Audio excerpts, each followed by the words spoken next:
ഇയാൾ ഇങ്ങോട്ട് ഇറങ്ങിക്കേ. എന്താ ഇങ്ങോട്ടിറങ്ങാൻ. ഇനി താൻ ലൈസൻസ് എടുത്തിട്ട് വണ്ടി ഓടിച്ചാൽ മതി. അത് പറയാൻ താനാരാ? Motor vehicle inspector. നടൻ സുരാജ് വെഞ്ഞാറമൂടിന്റെ ലൈസൻസ് സസ്പെൻഡ് ചെയ്യും. കൊച്ചി പാലാരിവട്ടത്ത് ബൈക്ക് യാത്രികനെ കാറിടിച്ച കേസിലാണ് മോട്ടോർ വാഹന വകുപ്പിന്റെ നടപടി. ഇതിനാണ് അവനവൻ പാരാന്ന് പറയുന്നത്.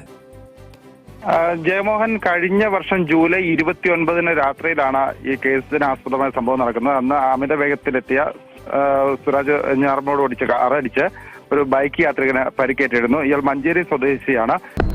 ഞാൻ ആരാന്ന് മനസ്സിലായടാ. നീ ആരാന്നും ഇന്ന് എനിക്ക് ശരിക്കും മനസ്സിലായത്. തുടങ്ങിയിട്ടേ ഉള്ളൂ. തുടങ്ങാടാ, ഒന്നേന്ന് തുടങ്ങാം. ഈ ഇതുമായി ബന്ധപ്പെട്ട് പാലാരിവട്ടം പോലീസ് കേസ് രജിസ്റ്റർ ചെയ്യുകയും തുടർന്ന് ലൈസൻസ് സസ്പെൻഷൻ അടക്കമുള്ള നടപടികളിലേക്ക് കടക്കുന്നതിന് വേണ്ടി മോട്ടോർ വാഹന വകുപ്പിന് റിപ്പോർട്ട് സമർപ്പിക്കുകയും ചെയ്തിരുന്നു. ഇതിന്റെ അടിസ്ഥാനത്തിൽ മോട്ടോർ വാഹന വകുപ്പ് 3 തവണ സുരാജ് വെഞ്ഞാറമൂടിന് നോട്ടീസ് അയച്ചു. ഇക്കാര്യത്തിൽ നേരിട്ട് ഹാജരായി വിശദീകരണം നൽകുന്നതിന് വേണ്ടി 3 തവണ നോട്ടീസ് അയച്ചു. എന്തോ സംഭവമുണ്ട്, എനിക്ക് ഇനി തൂറാനുള്ള സമയം കിട്ടുമോ എന്തോ.